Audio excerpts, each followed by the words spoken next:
Hi guys, this is Aviraj Chaudhary. तो फटाफट इस क्वेश्चन को सॉल्व करते हैं। The plot given below shows PT curves where place the pressure and temperature for the solvent section Y in isomolal solution। तो भैया बड़ा क्वेश्चन दिख रहा है। तो पहले यहाँ आइसोमोलल है, मतलब मोल्स इक्वल है, मोलालिटी इक्वल है। Initial completely dissociates in both the solvents. ठीक है, तो for two solvent isomolal solutions of NaCl। ठीक है, तो NaCl जो है सॉल्वेंट में एक्स और वाई डाला गया तो आइसोमोलल है, मतलब वो कम्प्लीटली डिसोसिएट हो जाता है। ठीक है, तो on addition of equal number of moles of non volatile solutes in equal amount kg of these solvents, the elevation of boiling point of solvent X in 3 times of that in solvent Y.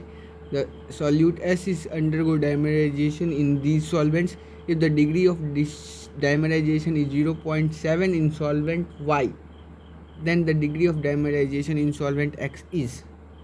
एक second, नीचे तो same है और ऊपर भी same है।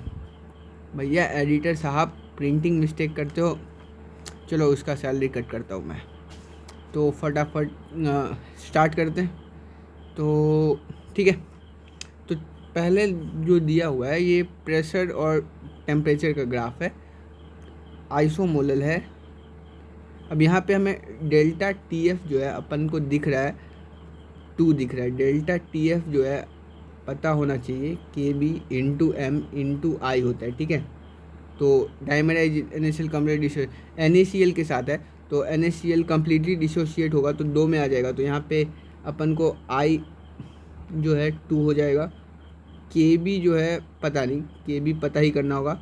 और delta TF और X जो हो रहा है वो 2 दिख रहा है। ठीक है, तो ऐसे अच्छे से लिख लेते हैं। KB, एक सेकेंड, KB ही हो ना, के बॉइलिंग, हाँ बॉइलिंग ही का होगा।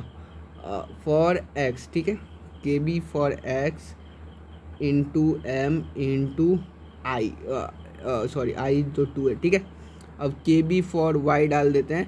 तो यहाँ पे 367 368 1 है। ठीक है, KB for Y into M into इसका भी 2 ही होगा। ठीक है, तो अपन जो है इसको डिवाइड कर देते हैं।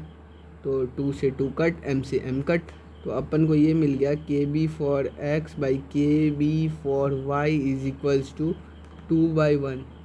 यहाँ तक के पार्ट से तो कभी यही कहना चाह रहे हैं कि आप ये निकाल लीजिए। अब आगे कभी का क्या विचार है उस पर हम विचार करते हैं। ठीक है, अब यहाँ तक की बातें हमने कर ली। On addition of equal numbers of mole of non volatile solute. ठीक है, तो जैसे equal number of moles of non volatile solute add करेंगे तो in equal amount in KG of these solvents, तो इक्वल अमाउंट में ऐड करेंगे तो मोलालिटी तो सेम रह जाएगा। ठीक है, the elevation of boiling point of solvent X is 3 times, तो TBX। ठीक है, elevation delta TB for X by delta TB for Y, वो अपन 3/1 दिख गया। ठीक है, तो इज इक्वल्स टू, ठीक है, solute S is undergo dimerisation in this solvent, तो डाइमराइजेशन होगा। ठीक है, डाइमराइजेशन होगा तो यहाँ पे percent dissociation, if the degree of dimerisation is 0.7 in solvent Y, the degree of dimerisation in solvent X is. ठीक है, ठीक है, तो Y में अपन को पता है क्या है और हमें X में निकालना है, तो 3/1 हो गया। अब जो डेल्टा TB है इसका फॉर्मूला तो अपन ने थोड़ी देर पहले पता किया, KB of X into molality into I जो है अपन को ऐसे पता करना पड़ेगा कि डाइमराइजेशन होता है तो 1 + 1/2 - 1 इंटू अल्फ़ा। ठीक है, तो X का होता है तो X का हमें डिग्री ऑफ डाइमराइजेशन नहीं पता है तो वही तो निकालना है, तो वही तो अल्फ़ा है। ठीक है, divided by KB of Y into M into 1 + 1/2 into 1 + 1/2 minus का, एक सेकेंड, 1 + 1/2 माइनस का 1 इंटू डिग्री ऑफ डाइमराइजेशन 0.7। ठीक है, तो ये लिखने का कोई ज़रूरत नहीं है, तो mm कट गया, के बी एक्स बाई के बी वाई जो है अपन को 2/1 दिया है, तो अपन 3/2 आ गया, ठीक है। तो 1 + 1/2 माइनस अल्फ़ा, तो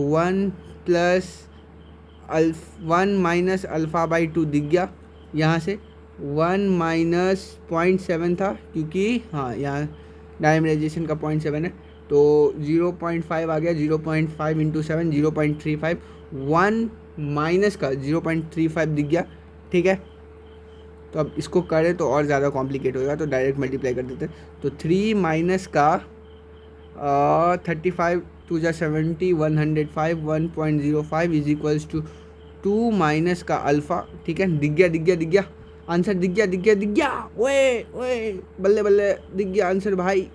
0.517 0.05, ठीक है भाई, बल्ले बल्ले आंसर दिख गया। तो क्या बोल रहा है, the degree of dimerization in the solvent is, तो 0.05 आंसर, ठीक है। चलो भैया फाइनली आंसर आ गया, चलो अच्छा है, बाय बाय टाटा सी यू।